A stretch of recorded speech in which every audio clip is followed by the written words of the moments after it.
Who will be the toughest offense to take down? Who will run through the wall or stop by the wall? Here we go, week 7 on Sunday, and here we go with a kickoff. This is the SFL in week 7. On the return here for Mexico City is a little return up to the 30-yard line, but indeed we mentioned a flag, an early bit of laundry on the field, and so it'll be knocking back the Aztecs. These defenses showing up early. Mexico City looking for a 3-and-out of their own. Patterson rolling, middle, caught on the run. A gain of about 16 for Ryan Owens. Both of these teams early showing a lot of press man-to-man defense. Another heavy set here from Canton. All they need is a yard here. Fullback dive through the middle, going nowhere. Stopped just behind the line by John Fowler. Talking to both these head coaches for their respective teams, and they both made it an emphasis to stop the run. Here comes a 43-yard field goal attempt from the right hash for Rob Ems. That spot kick is up. And it is going to sail right. The league's leading kicker in field goals made coming into this week, a perfect 13-13. Now is his first blemish on the season. For the same team his dad played for. His dad's got to be pretty proud of him, giving the Mexico City defense a chance to really control matters here. Logan Lee gets destroyed by Jeffrey Daggs after a pickup of 9. 5'10", 207. Against Logan Lee, 6'2", 190. Yeah. Jeffrey had his Wheaties this morning as Robert Johnson gets a little help with the tackle, and that will move the chains.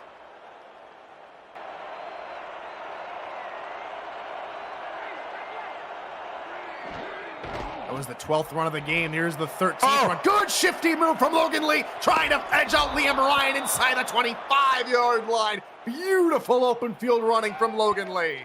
He was blanking on that play. That pass would have went elsewhere. 4 wide here on 3rd and 11. 5-man rush. Patterson still rolling, trying to get out of it. Kent!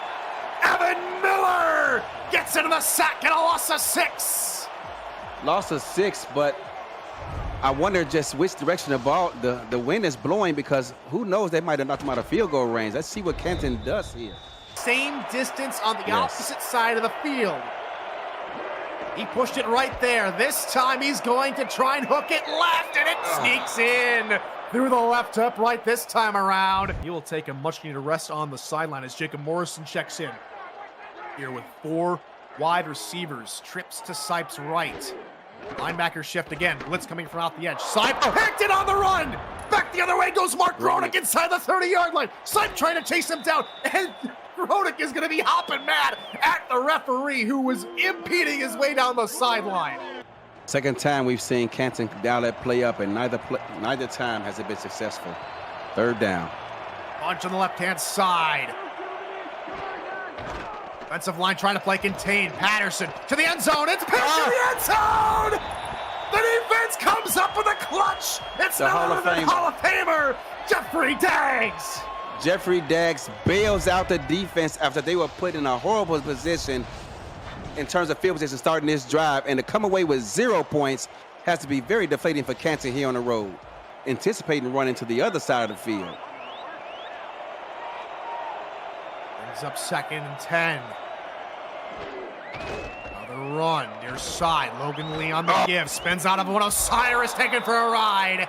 And Lee finds 11 yards. That should have been 3rd down and 4, but Logan Lee took it upon himself to just continue fighting. Spent off the would-be tackler of Jeffrey Daggs and picks up the 1st down. 4 TFLs, both leading the team and the game. Run, pitching inside. Max Jackson there to try and stop him. Can't do it. Robert Johnson converts the 1st down. Rojo, they like to call him. Coming over from LA. He's been here a few seasons now. It's a long drive now forming here for the Classics. Play number 9 is a play action. Patterson, middle. And Jeffrey Daggs again! Johnny on the spot. Picked off his first in the end zone. Picks another one off as the Classics were driving. Jeffrey Daggs, it was all starting to look bleak as Canton was putting a drive together, but just in time, the Hall of Famer picks up his second interception of the season to give the ball right back to his offense and pretty darn good starting field position. Now can they turn it into points? At least a field goal to tie is what they need. Side, right side, caught. Bartley up the field, spinning out of a tackle, chasing down a man, inside the 20, inside the 10, and knocked out of bounds on the 9-yard line. First and goal, Mexico City. Listen to this crowd. Estadio Matt Wilson getting wild now. Second and goal from just inside the 4. Fullback dive, third down, touchdown, Mexico City. And Albie Van Dam. Buford picks up his third rushing touchdown of the season, and he couldn't come up with a better time. Canton may challenge that. I'm not quite sure he crossed the plane, but considering the field position, I almost punt this ball away and play defense. But they're on the field. It's 4th and fishing wire. Yes. Estadio Matt Wilson on their feet. Watch the sneak.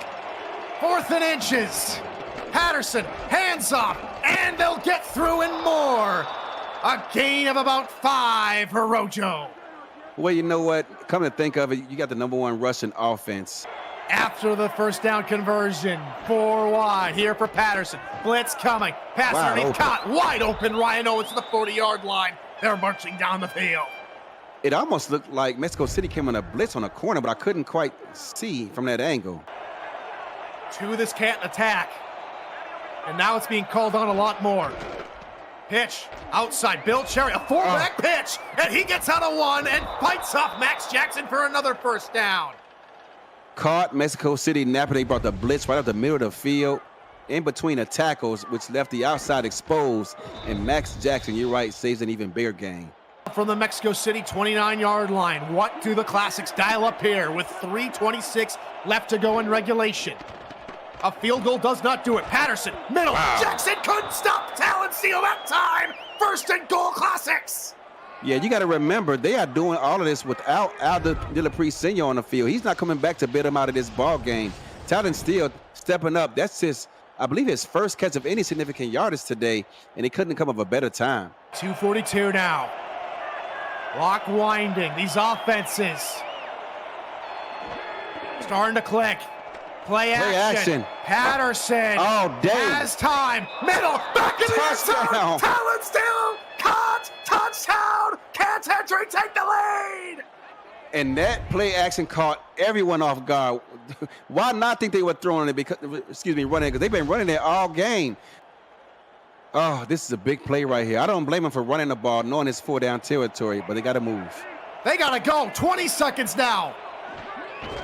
That's another handoff. This time the fullback is stopped, and Canton is going to come away with the victory. All 3 timeouts, but I don't think it's going to matter.